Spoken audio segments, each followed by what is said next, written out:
નમસ્તે મિત્રો, સ્વાગત છે સંગીતા કી સોચ ચેનલમાં। તો આજના વિડીયોમાં વાત કરીશું એ વિશે કે ખાસ કરીને આપણે એવું કહેતા હોઈએ છીએ કે ધર્મના રસ્તે ચાલનાર એટલે કે સારું કરનારને કષ્ટ ભોગવવું પડે છે અને પાપીઓને ધન મળે છે। તો આજે વાત કરીશું વૈકુંઠધામની। તો એકવાર નારદજી ભગવાન વિષ્ણુને મળવા વૈકુંઠધામ ગયા અને વિષ્ણુ ભગવાન સમક્ષ એ વાત કરી કે ભગવાન, હું હાલ પૃથ્વીલોકમાં જઈ અને આવી રહ્યો છું અને મેં એક દ્રશ્ય જોયું। એ પરથી મેં એ નક્કી કર્યું કે ધર્મના રસ્તે ચાલનારને કષ્ટ ભોગવવું પડે છે અને પાપીઓને એનું સારું ફળ એટલે કે ધન મળી રહ્યું છે।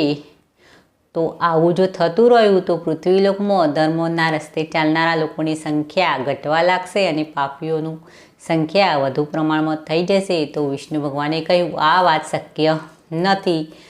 તો નારદજીએ કહ્યું, હું જાતે મારી આંખે જોઈ અને આવ્યો છું। તો વિષ્ણુ ભગવાને કહ્યું કે તમે શું જોયું પૃથ્વીલોકમાં એ તમે મને કહી અને સંભળાવો। તો નારદજીએ કહ્યું કે હું પૃથ્વીલોકમાં જઈ રહ્યો હતો તો એક રસ્તા ઉપર એક ગાય કાદવ કિચડમાં ફસાઈ ગઈ હતી ઊંડા ખાડામાં। તો ત્યાંથી એક ચોર લૂંટારો પસાર થયો અને ગાયને જોઈ અને હસવા લાગ્યો અને ગાયના ઉપર પગ રાખી અને સાઈડમાં થઈ અને ચાલતો થઈ ગયો અને આગળ જતો એ લૂંટારાને એક પૈસા ભરેલું પાકીટ મળ્યું એટલે કે પૈસા ભરેલી એક પોટલી મળી। અને પછી થોડા સમય પછી એક બીજો વ્યક્તિ આવ્યો જે સંત મહાત્મા જેવો લાગતા હતા। તે વ્યક્તિ ગાયને જોઈ અને તેઓ રોકાઈ ગયા અને તેમને પૂરી કોશિશ કરી કે ગાયને બચાવી શકે અને તે પોતે ગાયને બચાવી શક્યા ખરા, પણ ગાય તો કાદવ કિચડમાં ફસાઈ હતી તે બહાર નીકળી ગઈ પણ એ પોતે તે કાદવ કિચડમાં ફસાઈ ગયા। તો આ જો તમે નક્કી કર્યું કે પેલો ચોર લૂંટાળો ગાય ઉપર પગ દઈ અને ચાલ્યો ગયો છતાં પણ તેને ધન મળ્યું અને આ વ્યક્તિને બસ પોતે કિચડમાં ફસાઈ ગયા। તો હું આ દ્રશ્ય જોયા પછી મેં નક્કી કર્યું કે જો આવું અને આવું ચાલતું રહ્યું તો બસ ધર્મના રસ્તે ચાલનાર એટલે કે સારા લોકોની સંખ્યા ઘટવા લાગે અને ખરાબ એટલે કે આ પાપીઓની સંખ્યા વધવા લાગે। જો આ રીતે ફળ મળતું રહ્યું કર્મનું કે સારું કરવાનું ફળ ખરાબ મળે અને ખરાબ કરવાનું ફળ સારું મળે તો બસ ખરાબ લોકોની સંખ્યા વધવા લાગશે। તો વિષ્ણુ ભગવાન સાંભળીને હસવા લાગ્યા કે તમે જે જોયું એ સાચું હતું પણ એ ઉપરથી તમે જે નક્કી કર્યું એ વાત ખોટી છે। જે ધરતી પર ચાલી રહ્યું છે તે બસ નીતિ નિયમ મુજબ જ ચાલી રહ્યું છે।